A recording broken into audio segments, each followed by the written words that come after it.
começar por este, porque isto pode ser mais grave do que a priori aparenta, não é? Boa noite, obrigado pelo convite. Eu acho que isto tem que ser visto, não é? Quer dizer, porque no fundo a grande questão aqui é esta: foi ou não dado algum benefício a alguém pela função que tem e por ser quem é? Uma vez que há uma série de pagamentos que depois são feitos em função de uma avaliação. Essa avaliação tem regras e tem que ser de acordo com regras que estão definidas. É chamado princípio da legalidade. Portanto, se a legalidade aqui não foi verificada, é grave. Mais grave ainda é se não foi verificada por algum benefício que se tentou dar, ou se deu, ou se fez alguma mercadoria com esta questão. Aí é corrupção. E é uma coisa muito mais grave. Em todo o caso, isto toca diretamente às pessoas, não é? As pessoas olham para isto e veem porque é que uns são beneficiados e outros não no Estado, e eu acho que até pelo próprio, convém que isto fique claro. Eu não sei se o próprio respondeu ou não, se disse alguma coisa. Ainda não, suponho que não, mas deveria querer responder. Penso que é uma coisa que é do próprio interesse responder, a dizer não, foi por isto e por isto, acabou por ser assim, eu não tive nenhuma intervenção nisto, este foi o valor que foi estipulado. Acho que isso era do interesse do próprio de dizer. Assunto do dia, esta notícia de que um homem que esteve no governo, não é? Na justiça, precisamente, foi apanhado numa rede de pedofilia internacional. É gravíssimo. Não só na partilha, o que é mais grave do que partilha de vídeos com crianças. Cometia os actos e filmava-se.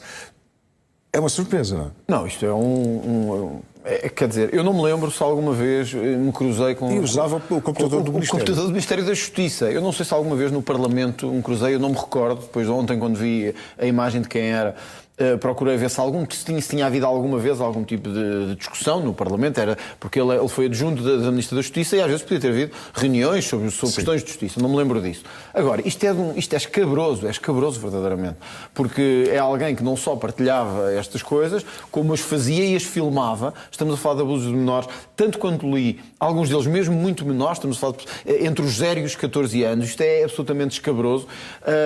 Ontem isto pôs-se fim, mas é preciso ver agora. Ele não estava certamente sozinho nisto. Isto certamente terá uma rede. Eu sei que uma parte da rede era internacional, mas certamente que haveria cá participantes e uma rede própria de gente que participou nestes crimes horrorosos, não é? E é preciso saber quem são as vítimas. É preciso saber quem são as vítimas, é preciso saber se as vítimas são portuguesas ou não, para a ação também decorrer em Portugal, se as vítimas são só estrangeiras, mas é assim...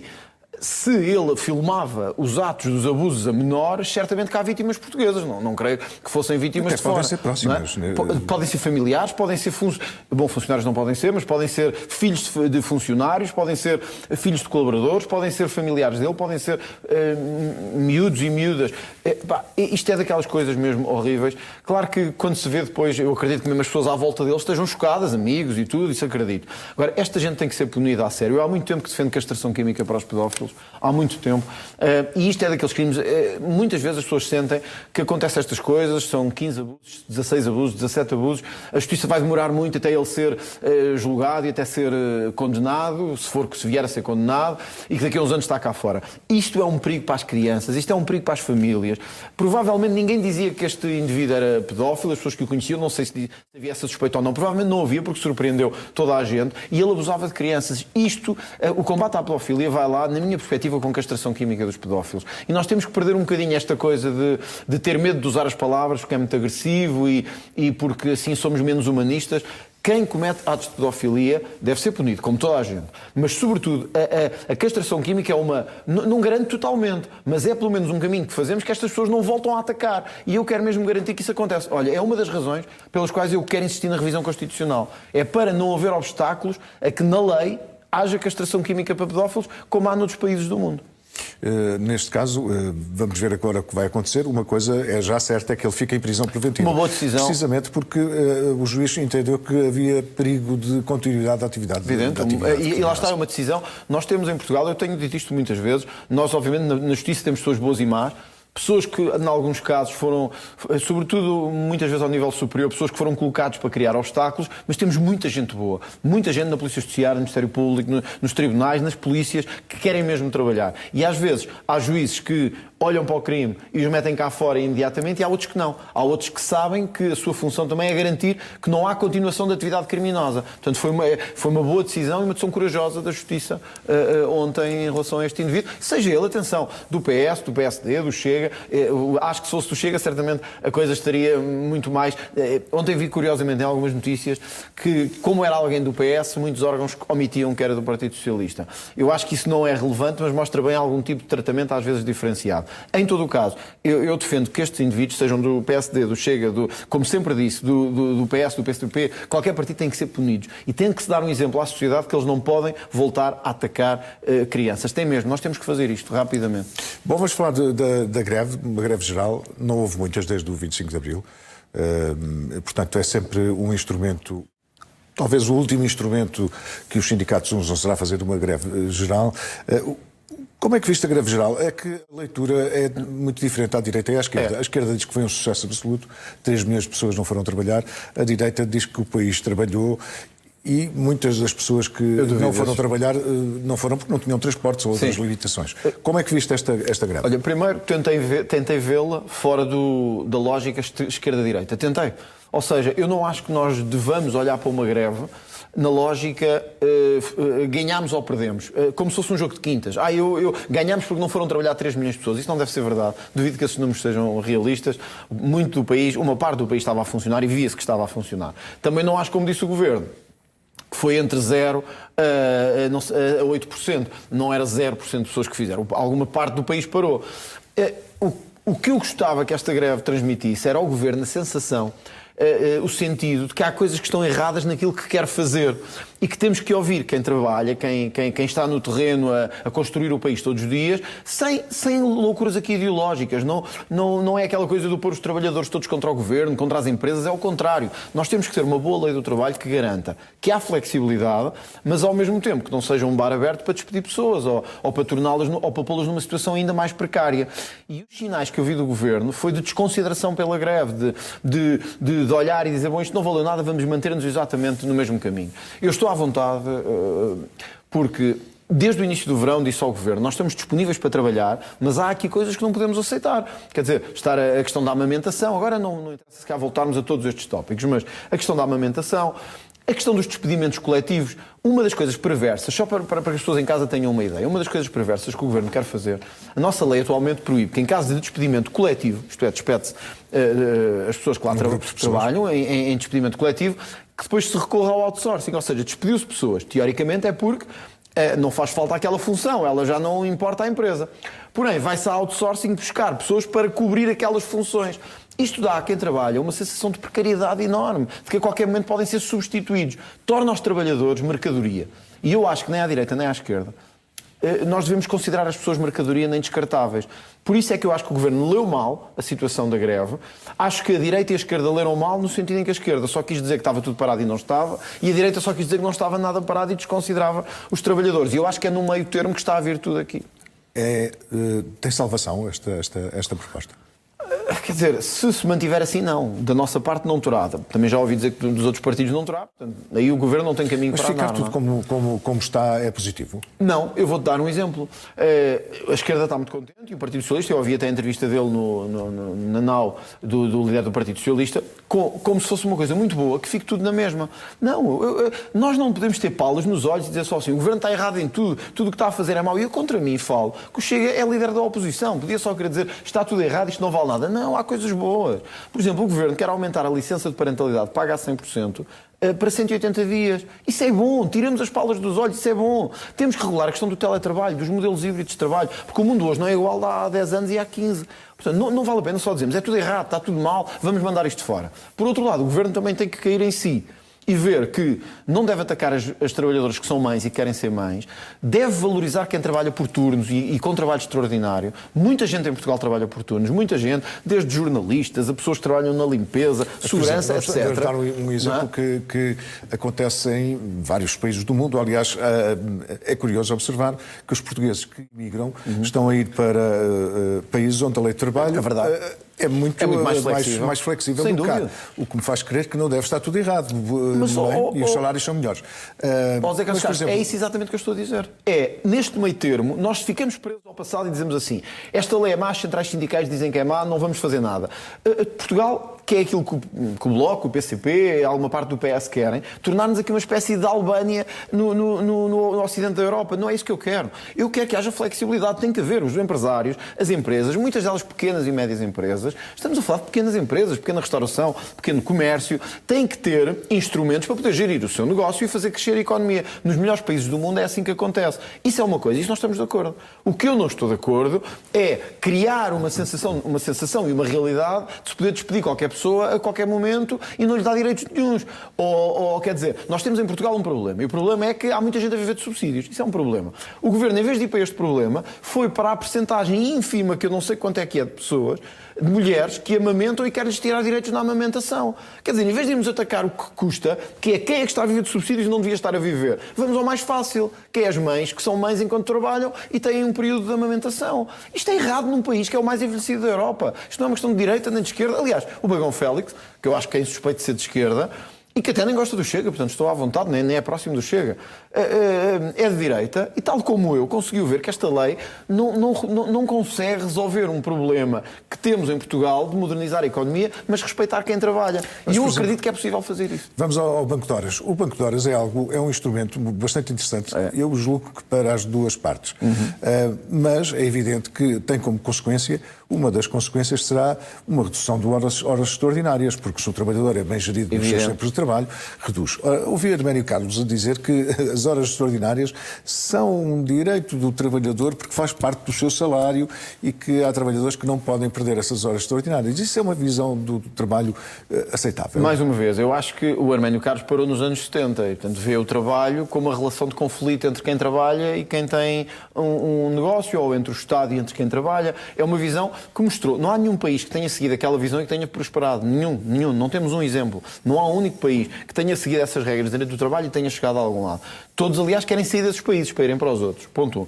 Ponto 2. O Banco de Horas, se bem modelado e racionalizado e aplicado, pode mostrar como às vezes as duas vontades, trabalhador e empregador, podem funcionar. O trabalhador precisa de mais horas, o empregador precisa que se trabalhe mais num determinado momento, o trabalhador tem interesse em trabalhar mais num determinado momento. E o Banco de Horas é uma espécie de concentração dessas horas.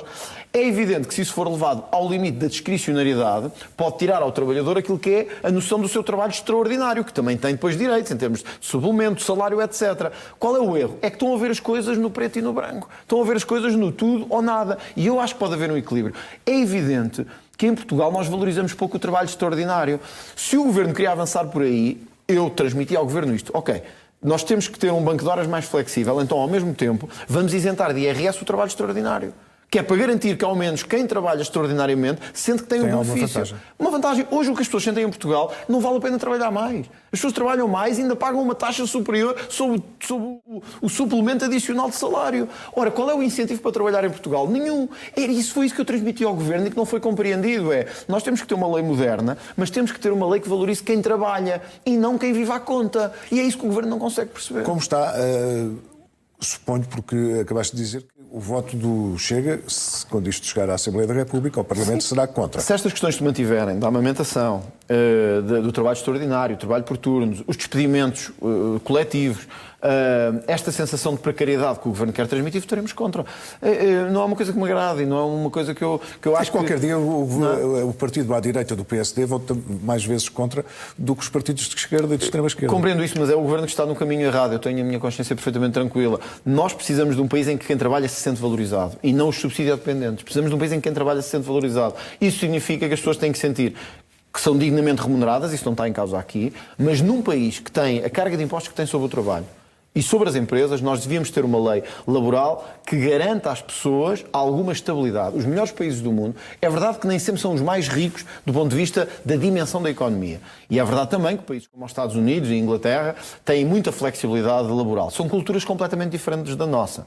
A verdade é esta, os países onde as pessoas são mais felizes e onde os rendimentos per capita são maiores, do ponto de vista do rendimento das pessoas, é onde também se dá às pessoas uma certa estabilidade e sentido de segurança. Um país, como os liberais querem montar, em que ninguém tem segurança de nada, em que a pessoa pensa que pode ser despedida por um capricho de quem manda, ou que pode ser afastada e substituída de qualquer maneira e sem quaisquer direitos, também não é o país em que eu quero viver.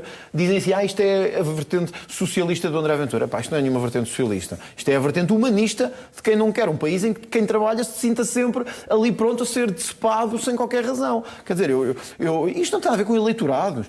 Eu sinto mesmo que nós precisamos ter um país em que quem trabalha se sente protegido também e que se sente valorizado. Eu não tenho nada à lógica do privado contra o público, de que os das classes mais acima contra as classes mais abaixo, de quem tem a empresa contra quem trabalha. Nós temos que ter uma lei laboral que junte consensos, não é uma lei laboral que torne isto uma selva. O Governo e a Iniciativa Liberal querem tornar o mercado uma selva. É uma espécie de reprodução da cultura americana em Portugal. Mas Portugal não é os Estados Unidos da América. A nossa cultura jurídica, laboral, humana, não é a cultura anglo-saxónica nesta matéria. Portanto, eu acho que devíamos ter ido mais longe. Ainda estou com esperança que o Governo volte atrás e possamos sentar-nos à mesa da negociação para bem do país. Se não for, votaremos contra. Isso é uma evidência. Bom, vamos falar da saúde. Tem sido um dos temas também dos candidatos à presidência da República, onde está o André Ventura também. É preciso uma reforma, mas a reforma parece travar em cada esquina. Ou seja, parece mesmo ser muito difícil fazer uma reforma na saúde. É verdade. Porém, há coisas que não consigo mesmo compreender. Eu há pouco tempo estive reunido, durante o período das autárquicas, estive reunido com alguns conselhos de administração de hospitais e, portanto, procurar, para além do político que fala na televisão sobre os assuntos, no Parlamento, etc., eu procuro saber mesmo, procuro que quem está no terreno, eu não sou especialista em todas as matérias, evidentemente, procuro ir falar com quem está. E uma das coisas que me faz confusão, verdadeiramente, é olhar para alguns hospitais, alguns onde estive, reunido com o Conselho de Administração, em que doentes urgentes estão 18 horas para ser atendidos. Urgentes, é que não é o doente não urgente, é o doente urgente que está 18 horas para ser atendido. Faz-me confusão que a Ministra venha depois dizer, bom, vamos passar uma altura difícil agora, vamos desmarcar cirurgias, já sabem que vai ser assim. Então, mas não sabiam que íamos ter o inverno? Não sabíamos que a seguir ao verão e ao outono vem o inverno? Que o inverno traz doenças do foro respiratório mais agravadas, que traz problemas e desafios? Porquê é que ficamos sempre à espera? Faz-me confusão como é que nós não... Ficamos à espera, a verdade é que não há médicos para a exigência atual do sistema. Esse é um dos problemas. O outro, um dos problemas é que não conseguimos fixar os profissionais no sistema de saúde. Sabemos isso todos os anos e todos os anos a coisa fica mais ou menos igual. Dou-te outro exemplo também que tentámos fazer. Mas se observares o número de médicos, ou a percentagem de médicos em idade madura e no final de carreira, esse problema vai existir mesmo que contratemos muitos médicos. Vai existir. Nós criámos um problema. Eu continuo a achar, a Ordem dos Médicos diz que não, e eu respeito isso, eu continuo a achar que nós devíamos ter formado muito mais médicos nos últimos anos. E um dos problemas que tivemos foi só haver 3 ou 4 universidades de medicina em Portugal. Eu acho que esse é um problema. Os médicos dizem que não e que o nosso rácio até está superior. Mas a verdade é que se vê que não há médicos. Tanto que estamos a ter que importá-los. Temos que os fixar no serviço de saúde. Mas fixá-los no serviço de saúde é preciso que o Governo também faça alguma coisa. E o alguma coisa aqui é, não pode haver salários eu acredito que o Governo não consiga pôr os salários do SNS iguais aos que se praticam no privado. Acredito que isso não seja possível de fazer e não seja fácil de fazer. Portanto, vamos ser realistas e tentar aqui ser honestos na discussão. Isto não dá para se fazer de um dia para o outro, mas há pequenas coisas que se podem fazer. Se não conseguimos pela via do salário, mais uma vez voltamos atrás, podíamos ir pela via da isenção fiscal em alguma coisa. Muitos dos auxiliares, que às vezes não se fala também deles, os auxiliares, os enfermeiros, os médicos, trabalham para lá das suas horas devidas, bastante. Porquê é que não lhes damos uma isenção fiscal de incentivo para se fixarem, para sentirem que o seu trabalho é valorizado? Depois, em muitos destes hospitais, e eu estive em alguns, não é só uma questão dos salários, eles não se queixam só dos salários e de não conseguirem ter vida, é que têm que lidar e agora mais, com muitos problemas de segurança ou de falta dela, mesmo nos centros de saúde e nos hospitais. Este é um dos problemas. Há muitos enfermeiros agredidos em muitas zonas do país, em muitas zonas do interior, mas também nas grandes cidades. E, por outro lado, sentem que as condições de trabalho em muitos dos sítios são péssimas. E eu vi salas doentes, postos em corredores, em macas, pessoas amontoadas em salas, médicos sem condições nenhumas e enfermeiros. Quer dizer, assim não vamos lá. Andamos a gastar dinheiro a criar... Repara, o Governo criou uma nova direção do Serviço Nacional de Saúde, uma nova direção executiva do SNS. Gastámos não sei quantos milhões nessa direção executiva. Porquê é que não aplicamos esse dinheiro a garantir condições nos hospitais e nos centros de saúde? Porque primeiro é preciso saber quais são os verdadeiros problemas do Sistema Nacional de Saúde. Mas para isso temos ministros, temos secretários de Estado, não é? Há muitos estudos, mas não há nenhum que tenha uma resposta clara sobre qual é a solução. Mas o problema parece-me estar, que já poucos têm dúvida, que o problema do Sistema Nacional de Saúde é sobretudo no front office, digamos assim, na recepção atenção É dos a primeira doentes, que há linha. um problema. Sem dúvida. Mas repara... Porque depois tu foste bem tratado, não foste? Eu fui bem tratado. No hospital secundário. Eu estive no hospital de Tavira, depois estive em Santiago do Cacém e depois fui para Setúbal. Sempre bem tratado em todos. Fui sempre bem tratado, não tenho razão nenhuma de queixa, nem do atendimento do INEM, nem do hospital. Eu tive aquela urgência de quando é uma coisa cardíaca, aparentemente, e portanto chama-se, penso que é via verde, a via verde, quando há um problema que aparenta ser um ataque de coração, algo assim do género. Graças a Deus e felizmente, esse não é o problema da grande maioria das pessoas, não tem aquilo que é o que parece, o que aparenta ser um ataque do foro cardíaco ou alguma coisa desse género. E portanto têm que passar por todo um procedimento quando não são atendidos de urgência, ou seja, não têm um colapso, não chega a ambulância e não os leva diretamente para o hospital. Vão, e graças a Deus era o que eu preferia ter feito mas a minha questão também, não é? Ao hospital pelo seu pé. Agora, 18 horas à espera para ser mas atendido. É a recepção, ou seja, o que eu digo é que o Sistema Nacional de Saúde, poucos, ou quase nenhum, não me recordo de alguém que tenha dito que foi maltratado no Serviço Nacional de Saúde, em qualquer serviço, com qualquer problema. Nós temos o que se queixam é da recepção, ou seja, na recepção há um problema, não é? Que nem é a recepção das pessoas, é a organização do sistema. O sistema está mal organizado. Achas que há corporações demais a fazer força contrária às reformas no Serviço Nacional de Saúde? Acho que sim, e uma delas é esta questão de que nós temos que formar mais médicos e parece haver alguma tentativa de bloquear isto. Ora, se temos jovens que querem ser médicos, se precisamos de médicos, porque é que não vamos abrir mais instituições de ensino superior de medicina? Tem que ser garantidas a qualidade, com certeza, mas também nos advogados tem que ser garantida a qualidade, também nos engenheiros que garantem as construções do país. Quer dizer, não faz muito sentido, na minha perspectiva, dizer assim, bom, mas os médicos lidam com a nossa saúde, têm que ter uma espécie de ensino especial à parte. Têm. Mas vamos lá ver, o engenheiro também tem muita responsabilidade. Quer dizer, se cai o prédio que está aqui no centro de Lisboa, do Porto, ou de Faro, ou de Braga, é responsabilidade. Nós temos que ter coragem de inovar os modelos na saúde. E uma das coisas que não temos feito é arriscar no bom sentido. Só arriscamos numa coisa, a criar mais instituições, mais organizações, mais salários para taxos e distribuição de lugares. Já se gasta 17 mil milhões de euros. Duplicou praticamente, em poucos anos duplicou o valor. E não só, o déficit da saúde aumentou outra vez este ano. E aumentou outra vez este ano. A pergunta é se é possível fazer tudo aquilo que dizes sem fazer disparar ainda mais o valor. Eu acho que até é o contrário. Nós agora tivemos um sinal, até uma pessoa que eu acho que é uma boa nomeação, do Carlos Alexandre, para combater a fraude na saúde. Repara, Zé Carlos Castro, eu estou há 6 anos, desde 2019, como líder do Chega. Durante 6 anos, aqui e noutros locais, eu chamei a atenção para o que era uma pornografia económica. O SNS tem de fraude, desperdício todos os anos, mais de 1.000 milhões de euros. Só em fraude, em desperdício e em desvio de dinheiro. 1.000 milhões de euros. Foram precisos 6 anos para que o Governo reconheça que tem que trabalhar nesta matéria. 1.000 milhões se calhar dava para reequipar uma grande parte dos hospitais do país, para garantir que tínhamos salários mais altos para os profissionais. Ora, é aqui que nós temos que trabalhar, porque em Portugal há muita fraude, há muita corrupção, há muito desvio. Portanto, espero que esta comissão, agora com o juiz Carlos Alexandre, consiga chegar a bom porto nisto. Para nem que seja reduzirmos para metade. Aquilo que temos em desvio é mais de 1.000 milhões. Penso que houve um ano que atingiu 1.500 milhões, imagina, em desvios, em fraudes, em coisas. Isto é inaceitável. Estamos a caminhar para o fim da nossa entrevista, temos mais ou menos 5 minutos. 5 minutos e temos que abordar a Justiça. Tem havido muitos problemas com o Ministério Público, não é de agora, mas esta divulgação das escutas de Costa, a forma como o influencer está a ser gerido, as próprias declarações do Procurador fazem crer, uma pessoa minimamente atenta, que há um problema sério na Justiça em Portugal. Mas de que lado está o problema, na tua visão? Eu acredito que o problema esteja em vários pontos. E eu até tenho sido acusado de ver só de um lado, mas é o contrário. Eu acho que nós temos que ter algum cuidado, porque neste caso do António Costa, ficou bem, e aliás até houve bons artigos de opinião aqui publicados nesta casa sobre isso, e boas peças, que mostraram bem que aquilo que parecia ser uma montanha, na verdade, pariu um rato. Que era, quem visse aquela notícia inicial, pensava, o António Costa teve sob vigilância, sob escuta, de forma absolutamente discricionária e arbitrária, porque o Estado queria e quis ter ali algum tipo de vigilância. Isso não foi assim que aconteceu, nem era aceitável, evidentemente, e tínhamos que criticar isso. De esquerda, de direita, de centro, isso é inaceitável. Quando se foi ver, das 7, 6 eram tentativas de contacto. E uma delas era incidental.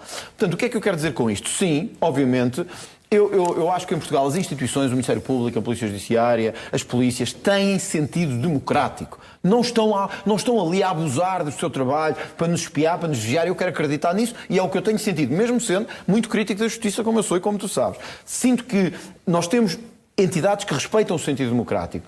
Eu acho que o grande risco está, quando começamos nisto, é em deixar que a outra tentação caia. Qual é a outra tentação? É a dos políticos, e atenção, eu também estou na política, portanto contra mim falo, é a tentação dos políticos de controlar a justiça. É a tentação de pôr as suas pessoas na engrenagem tal, ou de criar leis com buracos propositados para dificultar a justiça. Há muita gente que me diz, bom, o Sócrates só está a fazer o que a lei lhe permite. É verdade, foi um erro nosso, mas eu tenho chamado a atenção para isso. Foi um erro nosso. Nós é que deixamos que esta lei esteja assim, que se possa recorrer de qualquer maneira. Portanto, eu acho que nós temos que ter cuidado nisto, sobretudo neste caso do António Costa. Atenção. Parte sempre do princípio de boa fé de ambas as partes. É evidente, mas deixa-me só dizer isto, Zé, porque eu acho que, eu não sei se o António Costa é culpado ou inocente, não é isso que me preocupa. É que sempre que há alguma destas pessoas envolvidas neste tipo de processo, começam-se a mover nas sombras pessoas para condicionar, para descredibilizar aquilo que não acontece nos outros. O António Costa está há 2 ou 3 anos ou 4 sob investigação. Mas quantos políticos não estivemos mas também... É aceitável, um político estar sob investigação mas durante 4 anos. Aconteceu com todos, de direita, de esquerda e de centro. O António Costa não é uma exceção. Porque é que ele tem que ter um regime diferente da maior parte dos cidadãos e dos outros políticos? Então é lenta para não é? Todos, não é? A lei é igual para... Não, mas é assim que estamos agora. Pois, eu não quero... Mas o problema é, se é lenta para uns, é lenta para todos. Devia ser rápida para todos. O que eu quero dizer é, parece que quando é o António Costa ou alguém do PS, se levanta o Carmo e a Trindade. Parece que temos sempre algum problema. Aconteceu no processo de Casa Pia a mesma coisa, com o Sócrates a mesma coisa. Parece que vem logo uma série de pessoas à praça pública descredibilizar a justiça, atacar a polícia, atacar o Ministério Público. E repara, nós temos um precedente aqui também. Tu lembras quando foi o caso da Madeira, de buscas na Madeira, que socorreu aviões da Força Aérea para se fazer as buscas? A grande preocupação de muitos comentadores políticos no dia a seguir não era a corrupção do Miguel Albuquerque, nem do Governo da Madeira. É que foram aviões militares para a Madeira. Que grande problema. Quer dizer, uma corrupção de milhares de milhões de euros, o problema é os aviões militares. Isto é tentar descredibilizar a justiça. Se eu for eleito Presidente da República, eu espero vencer as eleições no dia 18, se eu for eleito Presidente da República, eu não quero tornar isto um estado de vigilância. Pelo contrário, eu sou mesmo um democrata. Mas a Justiça sabe que comigo terá condições de investigar, doa quem doer. Seja do Chega, do PS e do PSD. E terá independência para fazer o seu trabalho. Por acaso, doa quem doer, é um programa nosso. Um bom programa. Estamos mesmo a terminar. Em 30 segundos, pergunta a todos os candidatos. Como é que vem a questão do serviço militar em Portugal? Eu não vou tirar o obrigatório, porque há outras versões e há vários países que estão nesse caminho, ou seja, pretendem conseguir fazer uma mobilização rápida. Há algum modelo que caiba na tua visão? Olha, eu tenho ouvido, eu também não é uma área que eu seja especialista totalmente, portanto tenho estudado, e tenho ouvido especialistas sobre a matéria, militares, dizerem que não resolve o problema ao serviço militar obrigatório nos termos em que alguns o querem propor. Porém, acho que tem que se criar algum tipo de reconexão entre os jovens e entre as instituições militares. Não por qualquer questão de valor patriótico, embora isso também, e eu acho que é importante haver contacto com as Forças Armadas, mas porque a Europa está em guerra, e porque nós vamos provavelmente, infelizmente, passar os próximos anos da nossa vida a enfrentar uma guerra na Europa, no Médio Oriente, e a Europa não pode ficar calada aí. Portanto, eu não defendo o serviço militar obrigatório, mas acho que tem que se criar aqui alguma reconexão entre as Forças Armadas e entre os jovens. Se me permitires, em 20 segundos, eu queria só dizer uma coisa, porque não tive ainda a oportunidade de falar sobre isto, que prende com o Natal, porque estamos no período do Natal. Eu tenho visto em imensas escolas, mas uma que me chocou, que foi a do Pinhal Novo, portanto eu vou dizer aqui o nome, porque se quiserem desmentir-me, poderão desmentir-me, dizer que cancelou fotografias de Natal com as crianças e eventos de Natal com as crianças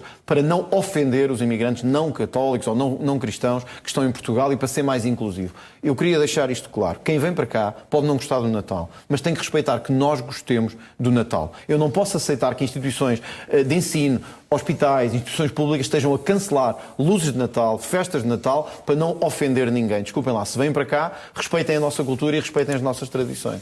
Obrigado por teres vindo aqui ao Grande Jornal.